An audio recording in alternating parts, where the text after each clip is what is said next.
Good morning, everyone. We have a good number. We appreciate you being here. As been announced for several weeks now, we've been expecting our missionary, Brother Dean Crutchfield, to be here with us this morning. He is here, and we're grateful that he arrived safely, and we're excited to hear a report on the work that's going on over in India. I'm not going to give you a long introduction. We all know Dean. I'm sure you've all had an opportunity to meet him. I will mention that his wife Mary couldn't make it. She's under the weather today, and she wanted to be here, but maybe next time we hope she can make it. Dean has 3 sons. They've been moving around. I was just talking to him last time he was here. They were living in Tennessee, Missouri, and Texas. Now they're in Tennessee, Kentucky, and Colorado. But they're still moving around. They're still active in the church. Dean and Mary, they've been involved in work over in Asia for 43 years, most of that primarily in India, as we know.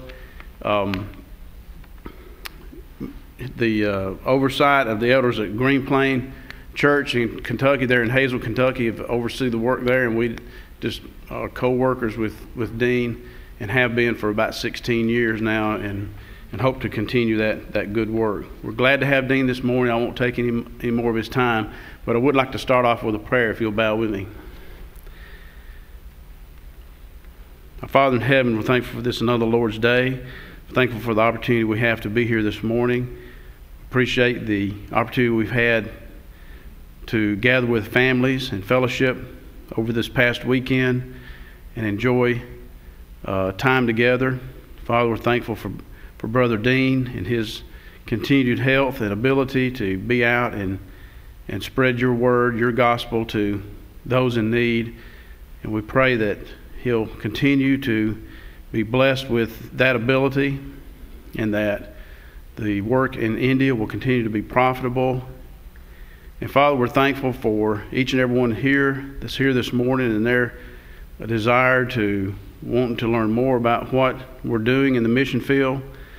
And Father, we pray that we can continue to grow in our mission work, and as the new year unfolds. Father, go with us through this class, through our worship. Give us opportunities to spread your word to others. In Christ's name we pray, amen. Brother Dean.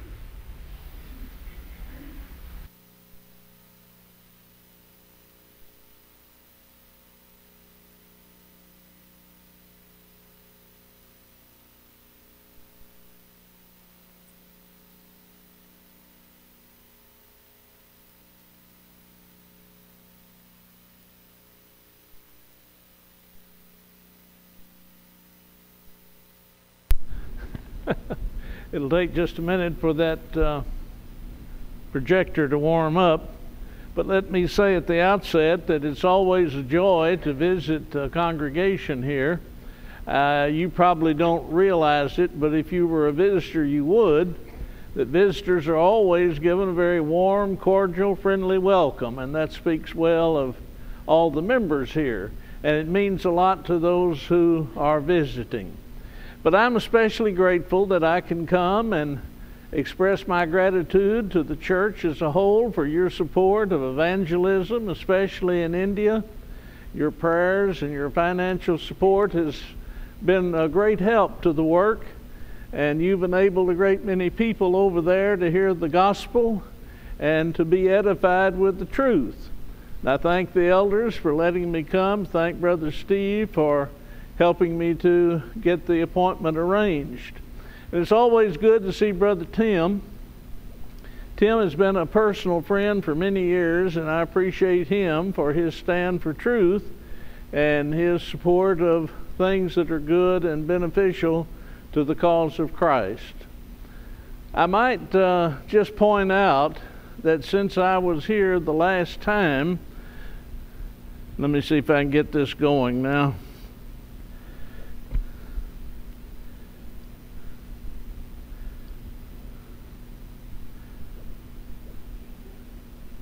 This will give you some idea about the way of India and Burma and Nepal, an area where we've worked in years gone by. And in years gone by, we worked all over that map that you see. But in recent years, because of curfews and because of obstacles, the work has been centered more or less in the south half of the India Peninsula, from Calcutta across to Mumbai and then south. And you'll notice the concentration of locations in the south: Bangalore, Cuttapah, Kurnool, Panjim, Hyderabad, and so forth. And those are the areas where most of the work is being done. But since I was here last time, and that brings on another reason to say thank you. I'm behind. I usually here at a different time of the year, but when I came home from India, I was experiencing a physical problem. It had me down, and I received quite a few cards from the church here, and I want to thank you for that. You know, when you think about get well cards and people are thinking about you, it doesn't amount to much unless you're on the receiving end. And when you receive those, you know just how precious they are and how they brighten your day. And I want to thank all of the classes and the groups that sent along those get well cards. It meant a lot to know you were thinking about me, that I was in your prayers, and that was very much appreciated. But since I was here last time, the Lord blessed our efforts in the 2 trips with 1,232 precious souls baptized into Christ. And that doesn't include the work done by the native preachers on their own when we're not over there. You support a man who's working full time, and he's out trying to reach his countrymen constantly. And of course, when we're there, we work with them in classes and in gospel meetings. And the number 1,232 is that number, but doesn't include the work done by the native preachers on their own. We try to distribute Bibles and help people who don't have one, especially those who are new converts. And this last trip, we were able to distribute 3,500 complete Bibles, and these in 6 different languages. Very much appreciated. Preachers use bicycles to get around like we do an automobile, and we were able to provide 40 preachers with bicycles that made it possible for them to go to more villages and reach more people. And then 50 lanterns, that was also a help to them. Over there, many times the villages are not electrified, and those that are, often the electricity is off. So a lantern is very helpful. 56 churches were assisted with communion trays and cups, which they very much appreciated. And we work with several hundred gospel preachers, and about 200 of them receive some small monthly support.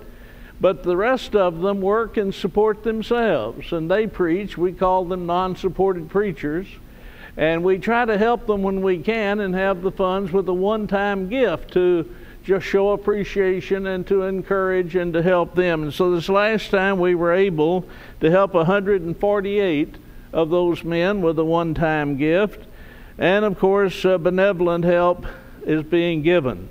Now, I think you're aware that we ran into problems with the extremist Hindus.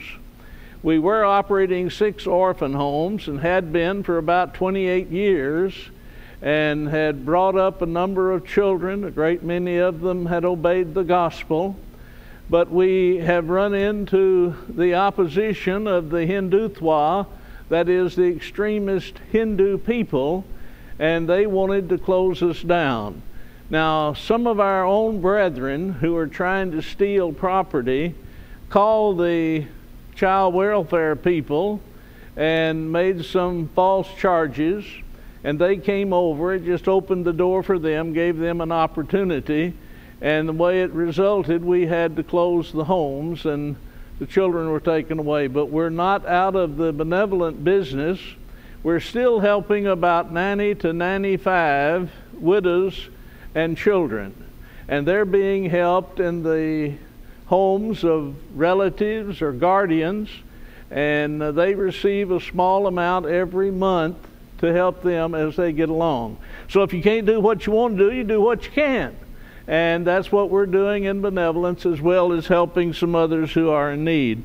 But if we could turn down these lights, I'll go ahead and get this started. And we want to begin by pointing out this class at the South India Bible College. One of the most important things we do is to help train men to preach the gospel. And we feel if we're ever going to evangelize India with over 1 billion precious souls, it'll be through the training of the converts and helping them to go out to their countrymen.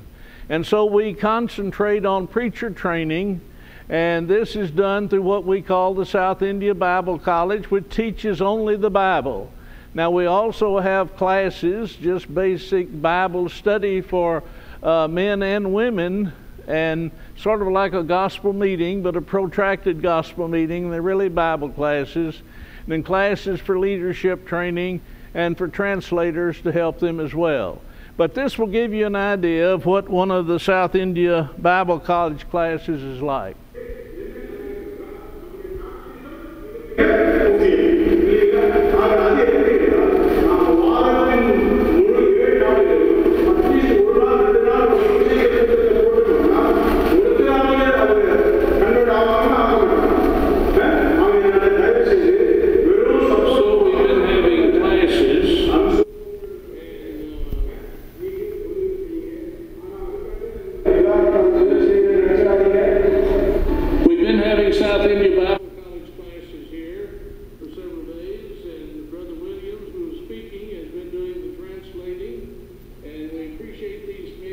Come from different places. 10 of them receive some support, 10 of them are non-supported. And in the last recent 3 months, they have established 2 new churches. And during that time, they have baptized 70 precious souls into Christ. So we're thankful that we've had the opportunity to come and study together. And they're traveling here, and they'll be going home this afternoon to their congregations. Now this looks like the same group, but it's not. It's the same classroom, but it's a different group of men, another class. I might just mention concerning the South India Bible College classes, we don't pay anyone to attend. And we do provide them food if they are living outside the town where the classes are conducted, and a place to sleep. But the non-supported preachers take off work, which is a sacrifice for them to come and attend the classes, but they readily do that, and we appreciate them for their interest and concern. But this is another class, a little larger class than the first one that you saw.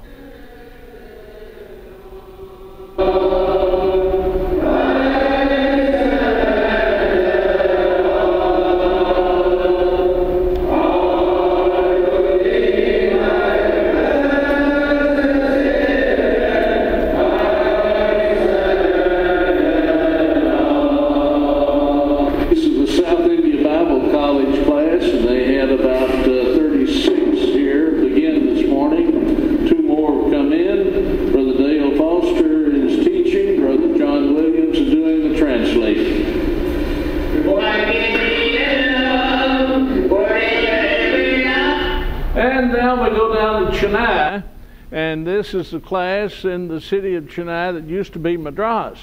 Now sometimes we go out into the villages with these classes, and the advantage of that is more people can attend, and it's not quite as costly as in the big cities.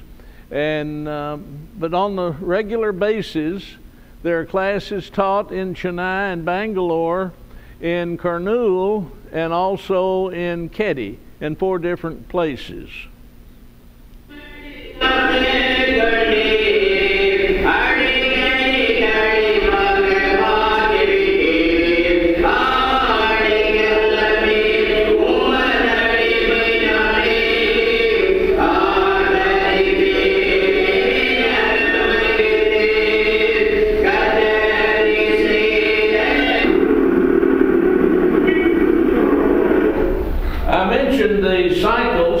the preachers with bicycles, this is a typical cycle shop.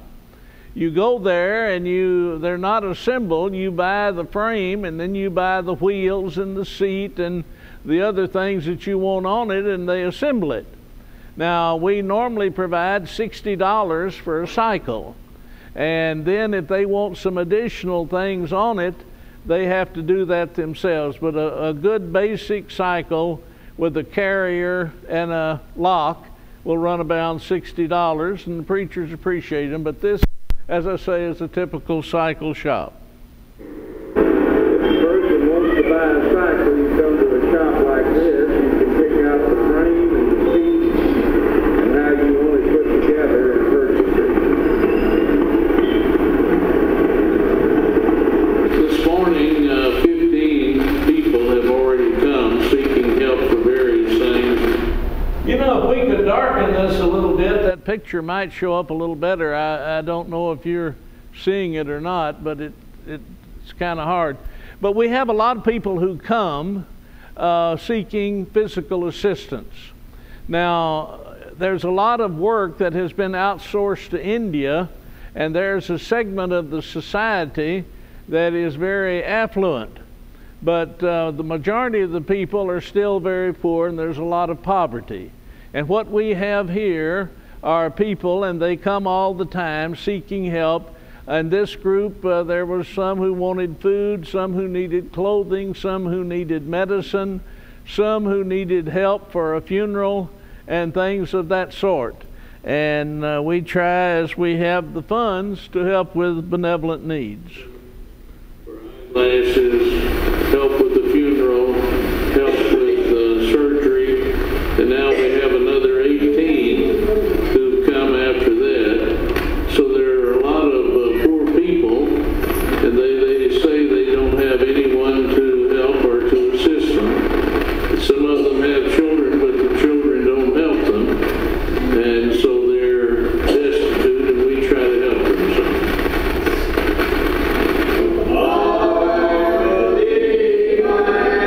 Thank you very much. That shows up a lot better now. This is a typical Lord's Day morning worship in Chalagata in the village. And I wanted to point out one young lady.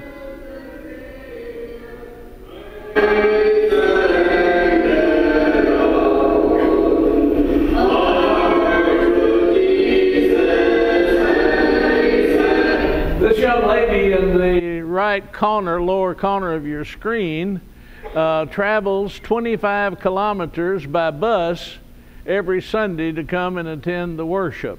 And certainly we appreciate her dedication and her faithfulness. They're singing in different languages, and the songbooks have 6 different languages, so if they know any one of those, they can sing along in the worship.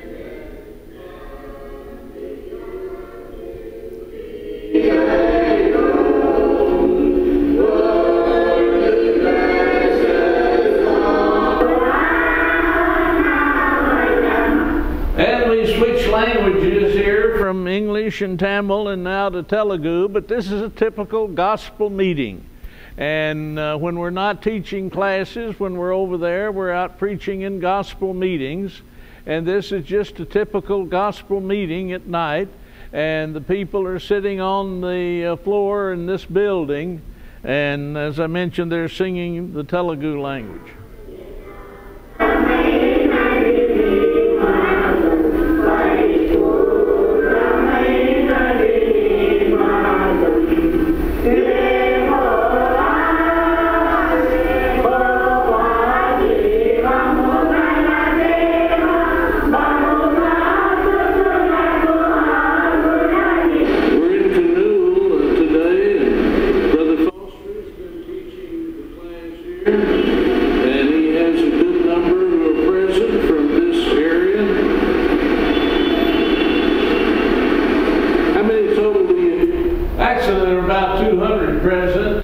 This series of meetings, and there are many churches in the surrounding area and a great number of preachers who've come, and some brought their families with them.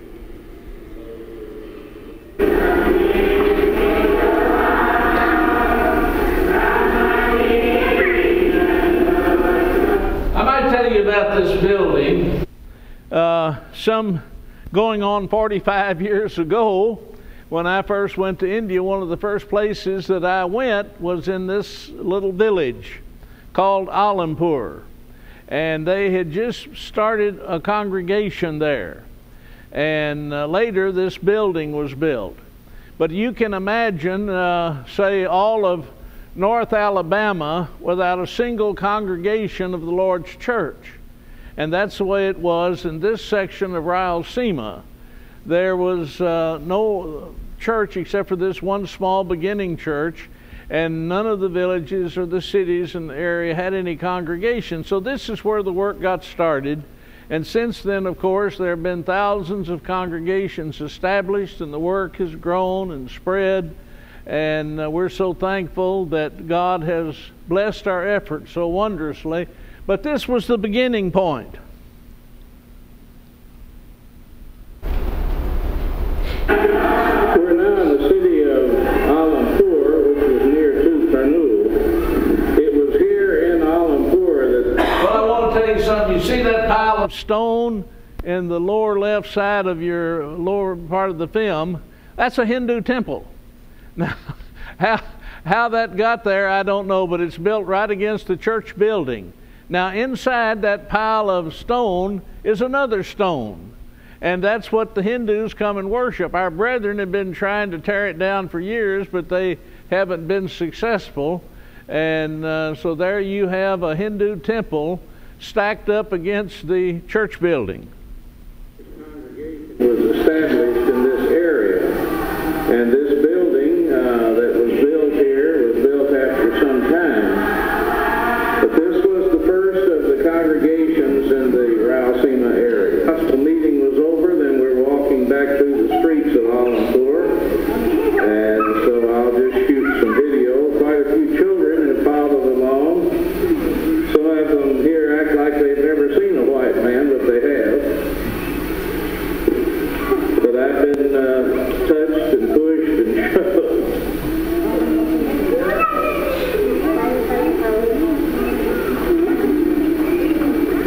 You can see some of the houses that have a thatch roof, which is very typical. I'm informed that they're planning to blacktop the streets in Alampur, which will be in advance. And some of the local children who've been walking along with them smiling faces. During the lunch break, Now, my wife said I should call attention to the wind that was blowing quite strongly, and it was being picked up on the microphone on the camera, and she said I should explain that noise and what it is, and so that's what I'm doing. But we do have gospel meetings in the mornings before we start the classes, and then in the evenings after the classes, and even during the day. And this is one during the lunch break. We went out on the side of the road for this gospel meeting. this meeting had been arranged. There were some people in this area who wanted to hear about the gospel. Brother Foster and I came out, and he's going to be speaking to those who are sitting here on the side of the road.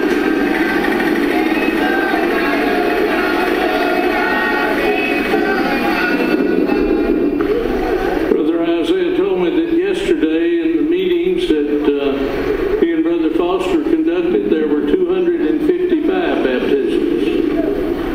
And so out of this group at this noontime meeting, there are several who are obeying the gospel.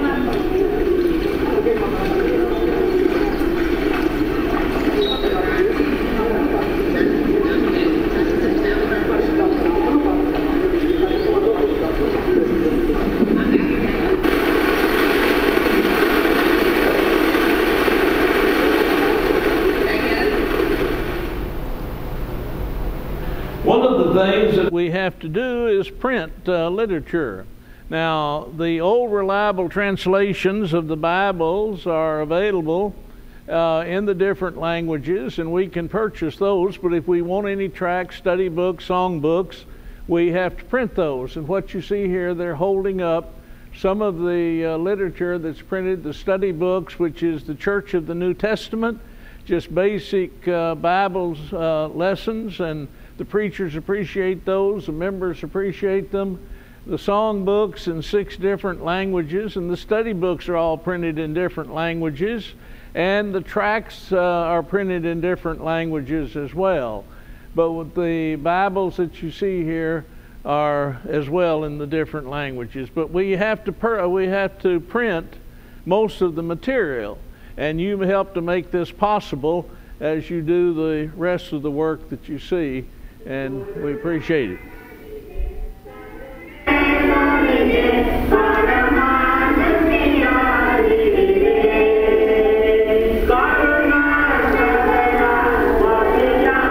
Now this is the Sunday morning worship in a village called Chocolate, and these people are speaking the Canada language, K-A-N-N-A-D-A, and we joined them for the worship.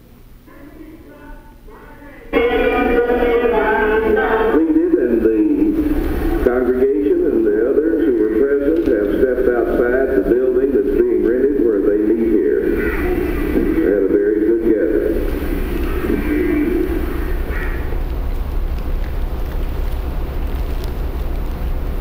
Sisters in Christ who are widows, and I mentioned to you that we're still heavily involved in benevolence, trying to help people, but not in the homes as we were.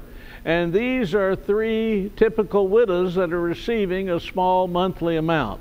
No Social Security, no welfare, and many times the elderly are neglected by their children. And sometimes the children are not in financial shape to really help the elderly parents, but some who are don't. Now, one good thing that India is trying to get a law passed making it a crime for children not to help their elderly parents.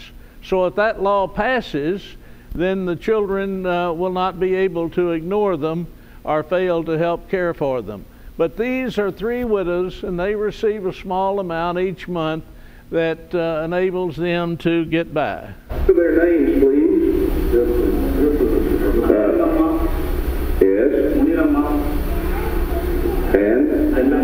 Yes. And the lady on the right has been suffering from paralysis. Yeah. And they're receiving some monthly assistance, and we're happy to be able to help them.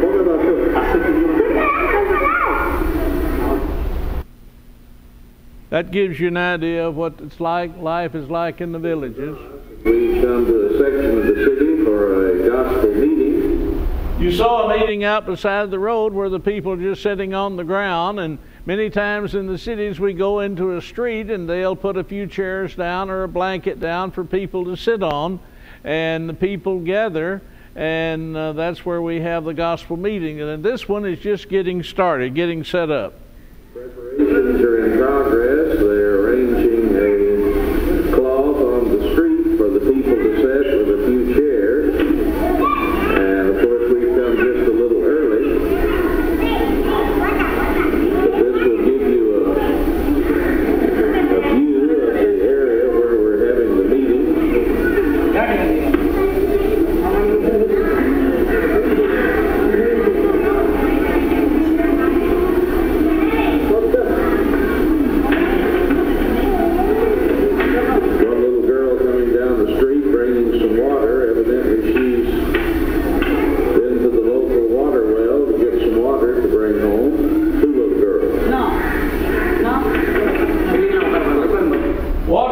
Precious over there and in very short supply, oftentimes makes it difficult for us to find water for baptisms.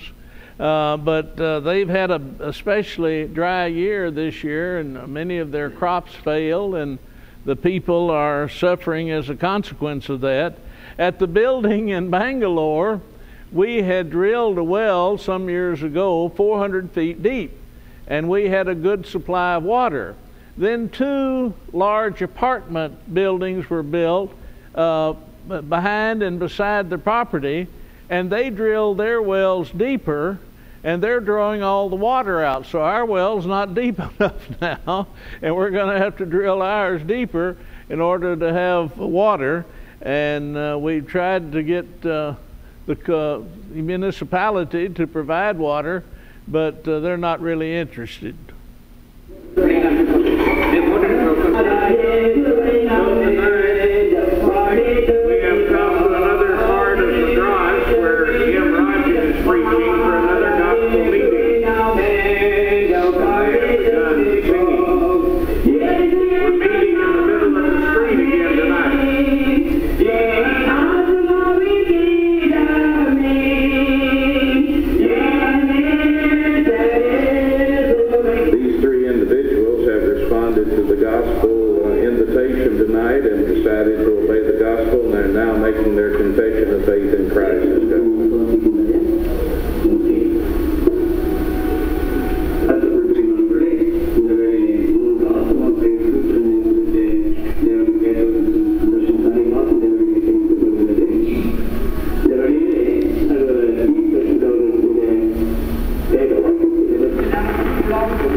And that's the problem with shallow water.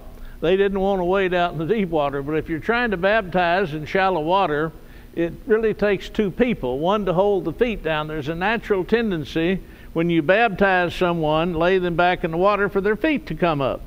And that's what he was trying to baptize in shallow water by himself. So they had to move out in deeper water. We've gone to some areas where there was very little water and we had to dig a hole. And of course, if you remember, there was one place where we had to use a barrel as our baptistry in order to do the baptizing. But he ran into little problems moving over in deeper water.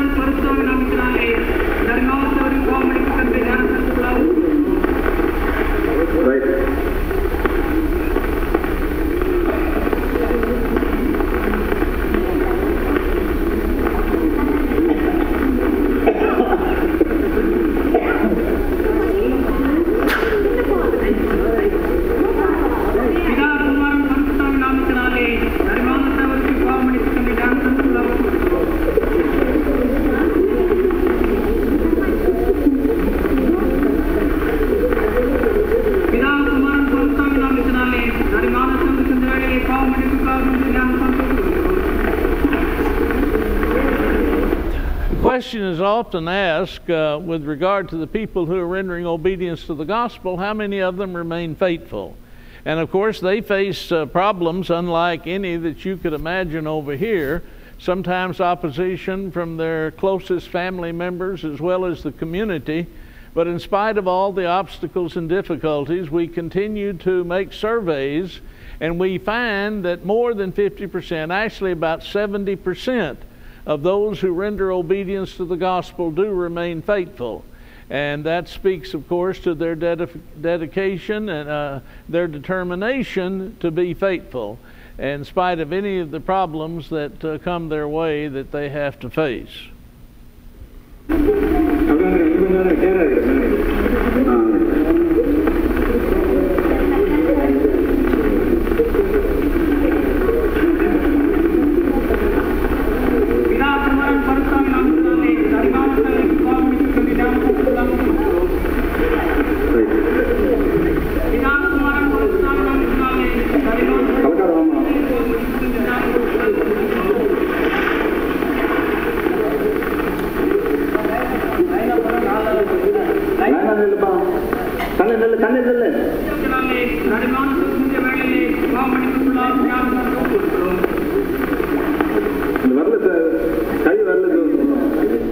The extremist Hindus say that we're guilty of forcing conversions or buying conversions. And of course that's simply not true, but that's just an excuse they use to oppose Christianity. And we always in our meetings and classes emphasize that we make no promises to anyone of food, rice, clothing, or any material benefit. And in order to try to help those who are obeying the gospel, we've drawn up a paper that they signed saying that they made the decision to obey the gospel on their own, that no one forced them, nothing was given to them, and they signed that, and then we have it witnessed. And then if the police come and try to raise any objection, we can show them what the people themselves have had to say. But that was one of the objections that the child welfare people had to the orphan care. They said, well, you're forcing these children to obey the gospel, and that was simply not true. It was their decision, and but that was just one of the excuses that they used. But it's not uncommon for the extremist Hindus to break into a meeting and say, these people here, worshiping peacefully, these people are trying to force conversions. But that's what they use to attack those who are trying to just simply meet and worship without any interference. And by the way, the Indian Constitution guarantees them freedom of religion just as our Constitution does.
So that gives you an idea, an insight into the work of evangelism, edification, and benevolence that's going on in India.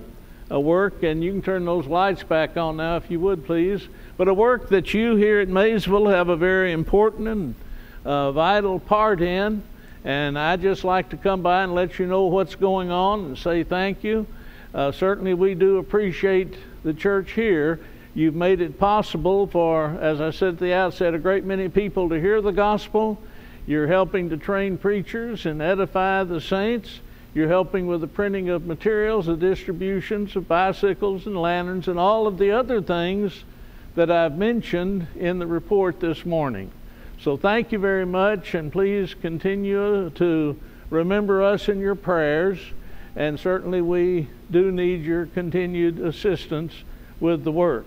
After services this morning, if you have any question, I'll be happy to try and answer any question that you might have. But I guess until then, Brother Steve, we're just dismissed until time for the worship. Thank you very much.